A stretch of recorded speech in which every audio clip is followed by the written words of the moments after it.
हे आहे DS news network. आपण पाहत आहात आपली बातमी आपला आवाज. नमस्कार, मी दिनकर शिंदे. आपण पाहताय DS न्यूज. तुमचं मत माझं मत मध्ये आपलं स्वागत. मित्रांनो, महत्वाचा मुद्दा मी आपल्यासमोर घेऊन आलोय. तो म्हणजे असा की उद्धव ठाकरे यांची शिवसेनाकडून एकनाथ शिंदे गट हा आपल्यासोबत घेऊन भारतीय जनता पार्टीचे देवेंद्र फडणवीस पुन्हा एकदा सत्तेत बसलेले आहेत.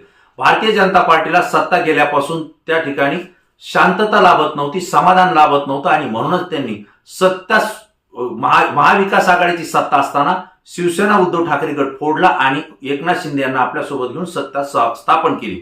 परंतु मित्रांनो, असं जरी असलं तर उद्धव ठाकरे यांनी एकनाथ शिंदे आणि त्यांच्यासोबत गेलेले सुरुवातीच्या काळातले 16 आमदार आणि त्यानंतरचे उर्वरित असे जवळपास 40 आमदारांच्या विरोधात अपात्रतेची कारवाईची मागणी त्यांनी सुप्रीम कोर्टाकडे केली होती. त्यासोबतच विधानसभेच्या अध्यक्षांकडे सुद्धा त्यांनी केली होती. विधानसभेच्या अध्यक्षांनी निकाल दिला नाही म्हणून सुप्रीम कोर्टामध्ये हे प्रकरण चाललं आणि सुप्रीम कोर्टाने या संदर्भात निकाल दिलेला आहे. परंतु तो विधानसभेचे अध्यक्ष असलेले राहुल नार्वेकर यांनी तो घोषित करावा किंवा त्यांनी या संदर्भातला निकाल द्यावा अशी त्यांनी सूचना त्या ठिकाणी केलेली आहे. मित्रांनो, या ठिकाणी आपल्याला आवर्जून सांगावं लागेल की जवळपास एकनाथ शिंदे गट हा सत्तेमध्ये येऊन बंडखोरी करून त्या ठिकाणी सत्ता भोगतो. याला जवळपास 1.5 वर्षाचा कालावधी झालेला आहे. परंतु त्यांच्यावरती जी अपात्रतेची कारवाई व्हायला पाहिजे होती ती अद्याप झालेली नाही. विशेष म्हणजे एकनाथ शिंदे गटानं सुद्धा उद्धव ठाकरेंसोबत राहिलेले आमदार अपात्र करावेत अशी मागणी विधानसभा अध्यक्षाकडे आणि सुप्रीम कोर्टामध्ये सुद्धा केली होती. परंतु मित्रांनो, या ठिकाणी सुप्रीम कोर्टानं एकनाथ शिंदे यांची निवड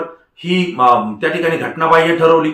त्यासोबतच त्यांचे गटनेते आहेत तेही घटनाबाह्य ठरवले आणि जे सरकार स्थापन झालं हे सुद्धा घटनाबाह्य त्यांनी ठरवलं होतं. असीम सरोदे यांनी तर स्पष्टपणे सांगितलं की एकनाथ शिंदे यांची आणि त्यांच्यासोबत असलेले 40 आमदार हे अपात्र झालेले सुप्रीम कोर्टानेही सांगितलेले आहे. परंतु हा निकाल फक्त राहुल नार्वेकर जे की विधानसभेचे अध्यक्ष त्यांना जाहीर करायचा आहे. परंतु ते तारीख पे तारीख देऊन याला वेळ मारून नेत आहेत असंही ते मानतायत.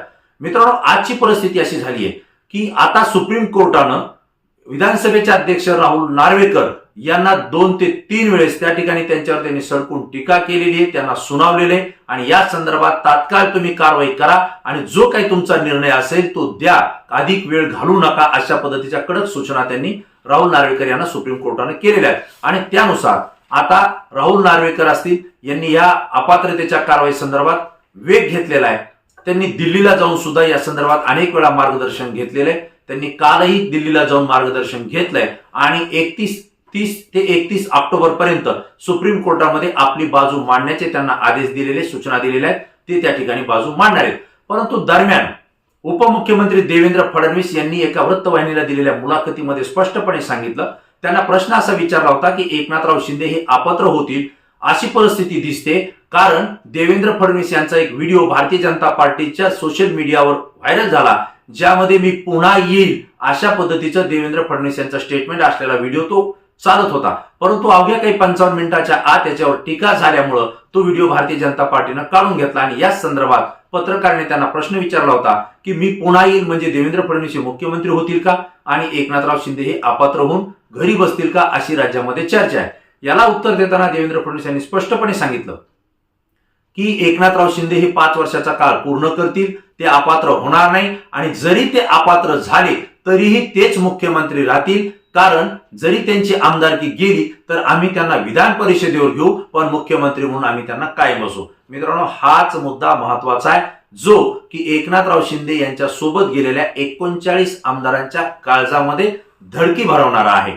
त्याचं कारण असं आहे की जर एकनाथराव शिंदे हे अपात्र होतील असं देवेंद्र फडणवीस यांच्या तोंडून निघालंय, पुन्हा त्यांनी त्याच्यावर सांगितलं की असं तर होणार नाही, असं तर होणार नाही हा नंतरचा विषय, पण एकनाथ शिंदे जर अपात्र झाले तर त्यांना विधान परिषदेवर घेऊ पण मुख्यमंत्री ठेवू, ही जी त्यांनी घोषणा केली, हे जे त्यांनी वाक्य वापरलं, याचा स्पष्ट अर्थ असा आहे की एकनाथराव शिंदे आणि त्यांचा गट हा अपात्र होऊ शकतो, परंतु एकनाथराव शिंदे विधान परिषदेत जाऊन मुख्यमंत्री होतील. हे झालं एकनाथराव शिंदेच्या बाबतीत. परंतु एकनाथराव शिंदे यांच्या सोबत जे 39 आमदार आहेत त्यांना विधान परिषदेवर देवेंद्र फडणवीस कसे घेणार हा प्रश्न या ठिकाणी निर्माण होतो. कदाचित विधान परिषदेच्या काही जागा भरण्याचे अधिकार देवेंद्र फडणवीस यांच्या सरकारला असेल.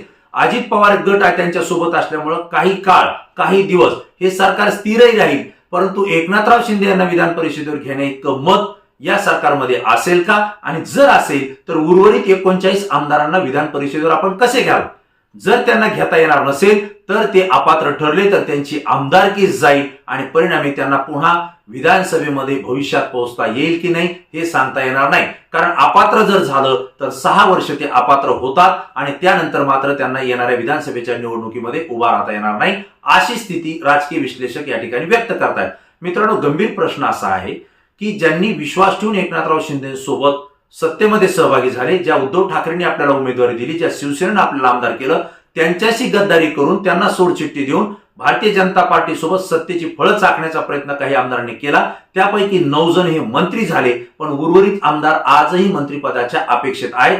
भरत गोगावले असतील किंवा आमदार सिरसट असतील, हे मंत्रिपदासाठी रात्रंदिवस त्या ठिकाणी स्वप्न पाहतायत, अपेक्षावर अपेक्षा व्यक्त करतायत. अनेकांनी तर आपले कपडे सुद्धा शिवायला टाकले होते, मात्र मंत्रिमंडळाचा विस्तार झाला नाही, त्यांना मंत्रिपदाची संधी मिळाली नाही. आणि आता मात्र आमदार अपात्रतेच्या कारवाईला वेग आलेला आहे आणि देवेंद्र फडणवीस यांनी जे स्टेटमेंट केलं की जर एकनाथराव शिंदे हे अपात्र ठरले तर आम्ही त्यांना विधान परिषदेवर घेऊ, या वाक्यानं ते स्वतः त्या ठिकाणी फसले, असे चित्र या ठिकाणी आपल्याला पाहायला मिळतंय. आणि दुसरा प्रश्न निर्माण होतोय की जर एकनाथ शिंदेना मुख्यमंत्री विधान परिषदेवर घेऊन कराल तर 39 आमदारांचं काय होईल. याचाच अर्थ 39 आमदारांसोबत भारतीय जनता पार्टीकडून दगा फटका होतोय हे या ठिकाणी स्पष्टपणे दिसतंय.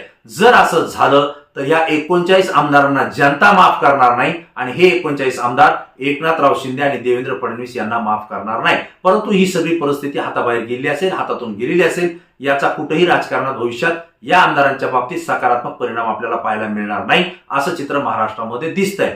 मित्रांनो, ही महत्वाची घटना मला आपल्यासमोर शेअर करावी वाटली. माझं मत मी यावर व्यक्त केलं, आपणही व्यक्त व्हा. कारण देवेंद्र फडणवीस यांनी एकनाथ शिंदे यांना अपात्र झाल्यावर विधान परिषदेवर घेऊन मुख्यमंत्री करू असं सांगितलं, पण 39 आमदारांच्या भवितव्याबद्दल मात्र त्यांनी मोठं प्रश्नचिन्ह निर्माण केलेलं आहे. आपल्याला काय वाटतं की एकनाथ शिंदे पुन्हा विधान परिषदेवर मुख्यमंत्री होतील, भाजप त्यांना मुख्यमंत्री करेल, ही एक प्रश्नाचं उत्तर आपल्याला द्यायचंय. आणि जर असं झालं तर ते 39 आमदारांचं भारतीय जनता पार्टी काय करेल हाही प्रश्न मी आपल्यासमोर ठेवतोय. कारण भारतीय जनता पार्टीचे अनेक उमेदवार, भावी आमदार या एकनाथ शिंदे गटामुळे अडचणीत आलेले आहेत. त्यासोबत अजित पवारांचा गट आपल्या सोबत आल्यामुळे त्यांची उमेदवारी त्या ठिकाणी अडचणीत आलेली आहे. जर एकनाथ शिंदे गट अपात्र ठरत असेल तर अजित पवार यांचा गट सुद्धा भविष्यात अपात्र ठरू शकतो, अशी स्थिती राज्यामध्ये निर्माण झालेली आहे. कारण शरदचंद्र पवार यांनी सुद्धा निवडणूक आयोग असेल, सुप्रीम कोर्ट असेल किंवा विधानसभेचे अध्यक्ष राहुल नार्वेकर असतील, यांच्याकडे अजित पवार यांच्या सोबत गेलेल्या आमदारांवर अपात्रतेची कारवाई करण्यासंदर्भात कारवाईची मागणी केलेली आहे. तसे प्रस्ताव त्यांनी दाखल केलेले आहेत. जर एकनाथ शिंदे गट अपात्र होत असेल तर भारतीय जनता पार्टीचं सरकार या अजित पवार गटावर टिकून राहील असं त्यांना वाटतं. परंतु अजित पवार गट हा सुद्धा अपात्र होण्याची शक्यता आहे. अशा स्थितीमध्ये भारतीय जनता पार्टीचं सरकार या ठिकाणी कोसळेल, अशी स्थिती महाराष्ट्रामध्ये निर्माण झालेली आहे. आणि राजकीय विश्लेषक सुद्धा याबाबत आपलं मत स्पष्टपणे व्यक्त करतायत. मित्रांनो, याबाबत आपल्याला काय वाटतं, आपलंही मत आपण या ठिकाणी व्यक्त करा. कारण तुमची प्रतिक्रिया संपूर्ण महाराष्ट्र पाहतोय आणि आमच्यासाठी सुद्धा ती प्रतिक्रिया खूप महत्वाची आहे. पुन्हा नवीन विषय, नवीन मुद्दा घेऊन आपल्या समोर येईल. तोपर्यंत धन्यवाद.